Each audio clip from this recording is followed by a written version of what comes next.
하늘에는 별이 빛나고 내 마음속에는 도덕법이 있다. 나는 생각하는 능력이 없다고 말하는 사람을 믿지 않는다. 너 자신의 의지가 언제나 보편적 법칙이 될 수 있도록 행동하라. 타인을 수단이 아니라 목적으로 대하라. 경험이 없으면 생각할 수 없고 개념이 없으면 이해할 수 없다. 우리는 사물을 있는 그대로 인식하는 것이 아니라 우리의 사고를 통해 인식한다. 모든 지식은 경험에서 시작되지만 경험에서 끝나지 않는다. 자유란 필연적 법칙을 이해하고 그것을 스스로 따르는 것이다. 인간은 단순한 본능적 존재가 아니라 도덕적 존재다. 인간의 가치는 가격으로 측정될 수 없다. 행동의 도덕성은 그 결과가 아니라 그것을 행하는 동기에 달려 있다. 진리는 감각이 아니라 이성을 통해 발견된다. 행복이란 도덕적 삶의 보상이 아니다. 도덕적 삶이 곧 행복이다. 무질서 속에서 질서를 발견하는 것이야말로 인간 이성의 힘이다. 무엇이 옳은지 결정할 때는 타인의 시선이 아니라 이성을 기준으로 삼아야 한다. 철학은 인간 이성의 한계를 이해하는 학문이다. 이성은 단순한 계산 도구가 아니라 삶을 인도하는 힘이다. 우리는 본능을 따르는 것이 아니라 이성을 통해 행동할 때 인간다워진다. 무엇이든 인간 존엄성을 해치는 것은 도덕적으로 용납될 수 없다. 거짓말은 인간의 가치를 훼손하는 행위이다. 악은 무지에서 비롯된다. 시간과 공간은 우리가 경험하는 세계를 구성하는 틀이다. 우리는 자유롭다고 생각하지만 사실 도덕적 법칙을 따를 때만 자유롭다. 가장 위대한 법칙은 인간 존엄성을 보호하는 것이다. 법 없이 자유가 존재할 수 없으며 자유 없이 법도 존재할 수 없다. 우리는 이성을 통해 도덕을 발견해야 한다. 이성이 없다면 인간은 단순한 동물에 불과하다. 사랑이란 타인을 존중하는 가장 높은 형태의 감정이다. 우리는 감정에 의존해서 판단해서는 안 된다. 도덕은 개인적인 선택이 아니라 보편적 원칙이어야 한다. 행동이 도덕적이라면 그것은 누구에게나 적용될 수 있어야 한다. 우리는 도덕적 의무를 다할 때 비로소 존엄성을 얻는다. 무엇이 선인가를 묻기 전에 그것이 모든 사람에게 적용될 수 있는가를 물어라. 우리는 세상을 있는 그대로 볼 수 없다. 지혜로운 사람은 자신의 한계를 아는 사람이다. 행복이란 우리가 추구하는 것이 아니라 도덕적 삶을 살 때 따라오는 것이다. 지식은 우리가 아는 것뿐만 아니라 우리가 모르는 것을 깨닫는 것이다. 진정한 자유는 법과 도덕 속에서 실현된다. 교육이란 인간을 인간답게 만드는 과정이다. 도덕적 원칙은 어떠한 상황에서도 변하지 않는다. 우리는 본능을 따르는 것이 아니라 이성을 통해 삶을 설계해야 한다. 모든 인간은 존엄하며 그 존엄성은 어떤 경우에도 침해될 수 없다. 자신의 행동이 보편적 법칙이 될 수 없다면 그것은 잘못된 행동이다. 우리는 단순한 감각적 존재가 아니라 이성을 통해 자신을 변화시키는 존재이다. 사람들은 종종 자유를 원하지만 자유를 누릴 준비는 되어 있지 않다. 법 없이 존재하는 자유는 혼란일 뿐이다. 인간의 가치는 그가 소유한 것이 아니라 그가 어떤 원칙을 따르는가에 달려 있다. 우리는 단순한 행복이 아니라 의미 있는 삶을 추구해야 한다. 지식은 경험을 넘어서는 사고의 결과이다. 도덕적 의무를 다하는 것이야말로 인간이 가져야 할 최고의 미덕이다. 우리는 도덕을 통해 더 나은 사회를 만들 수 있다. 무엇을 해야 할지를 아는 것이 곧 지혜다. 행동이 옳다면 그것은 언제 어디서나 옳아야 한다. 법과 자유는 서로를 필요로 한다. 이성이 없다면 인간은 맹목적인 존재에 불과하다. 행복은 단순한 감각적 즐거움이 아니라 도덕적 삶에서 나온다. 사람들은 도덕을 타인에게 적용하려 하지만 자신에게는 관대하다. 도덕적 의무를 다하는 것은 인간으로서의 본질적인 가치이다. 우리는 욕망을 따르는 것이 아니라 이성을 통해 삶을 개척해야 한다. 경험만으로는 세상을 이해할 수 없다. 세상을 변화시키려면 먼저 자신의 사고방식을 변화시켜야 한다.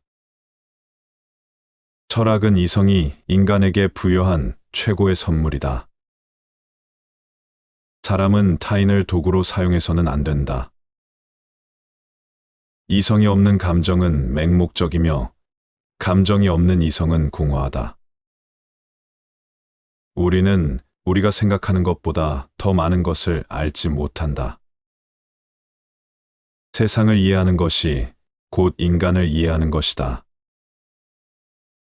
법 없이 존재하는 자유는 무질서일 뿐이다.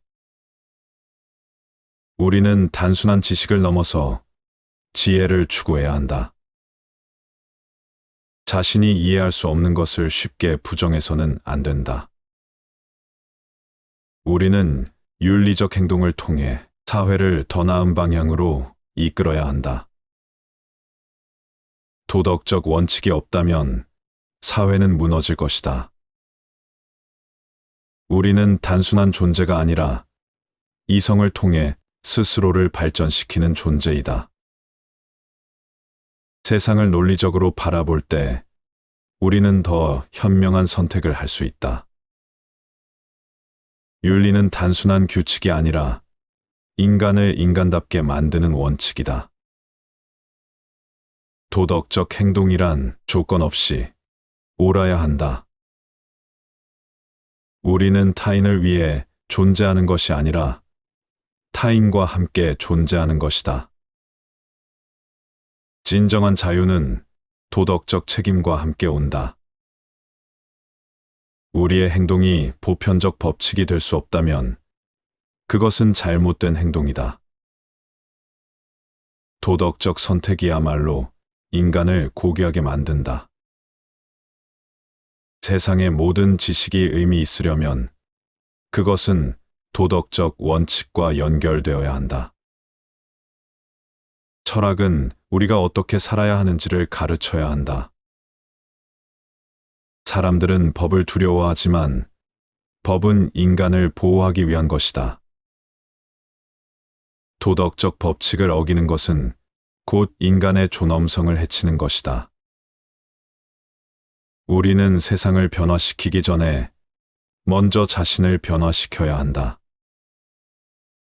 자신의 행동이 보편적 법칙이 될 수 없다는 것을 깨닫는 순간 우리는 성장한다. 행동의 도덕성은 그 결과가 아니라 그것을 행하는 동기에 달려 있다. 이성이 없는 감정은 위험하며 감정이 없는 이성은 차갑다. 우리의 선택이 곧 우리의 운명을 결정한다. 법과 자유가 균형을 이룰 때 우리는 진정한 민주주의를 경험할 수 있다.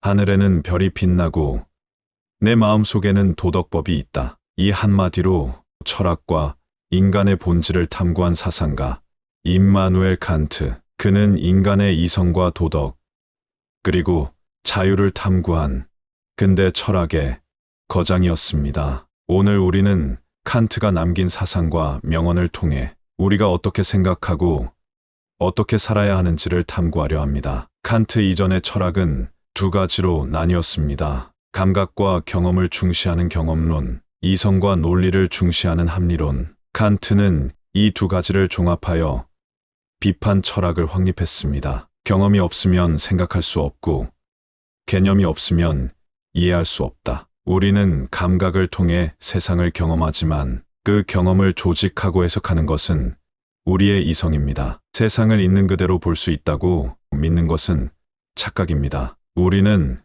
오직 우리의 사고 구조를 통해서만 세상을 이해할 수 있습니다. 순수 이성 비판, 인간은 세상을 어떻게 이해하는가? 우리는 사물을 있는 그대로 인식하는 것이 아니라 우리의 사고를 통해 인식한다. 칸트는 우리가 세상을 바라보는 방식이 우리의 인식 구조에 의해 결정된다고 보았습니다. 공간과 시간은 우리가 외부에서 배우는 것이 아니다. 그것은 우리의 인식 구조 안에 이미 존재하는 것이다. 즉, 세상은 우리가 받아들이는 방식에 따라 다르게 보일 수 있으며 우리는 절대적인 실제를 알 수 없다. 물 자체는 결코 알 수 없다. 이것이 바로 칸트의 현상과 물 자체의 구분입니다. 우리는 단지 우리의 사고를 통해서만 세상을 이해할 뿐 그것이 실제로 어떤 모습인지는 결코 알 수 없습니다. 실천 이성 비판, 인간은 어떻게 살아야 하는가? 너 자신의 의지가 언제나 보편적 법칙이 될 수 있도록 행동하라. 칸트는 인간이 도덕적 존재라고 보았습니다.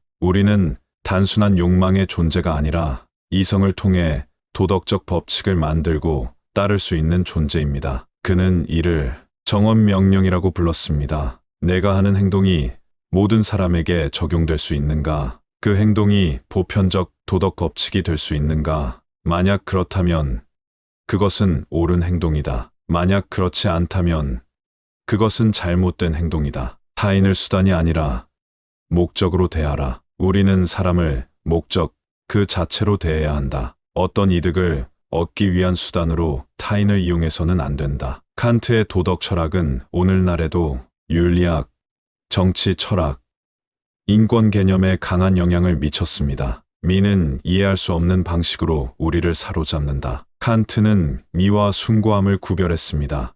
미, 조화롭고 즐거운 것, 숭고함, 압도적이고 경외심을 불러일으키는 것. 우리가 예술을 경험할 때 그것이 단순히 기분 좋은 것이 아니라 우리의 이성과 감성을 동시에 자극하는 것이어야 한다고 보았습니다. 예술은 인간의 감성과 이성을 동시에 만족시켜야 한다. 칸트는 우리가 예술을 단순한 쾌락이 아니라 더 높은 차원의 정신적 경험으로 받아들여야 한다고 보았습니다. 그것은 인간의 사고방식 자체를 바꾼 혁명이었습니다. 그는 말합니다. 우리는 세상을 있는 그대로 볼 수 없다. 우리는 우리의 사고 구조를 통해서만 세상을 이해한다. 우리는 단순한 본능적 존재가 아니라 도덕적 존재이다. 그의 사상은 현대 철학, 윤리학, 과학예술 등 수많은 분야에 영향을 미쳤습니다. 그는 우리에게 질문을 던집니다. 너는 너의 행동이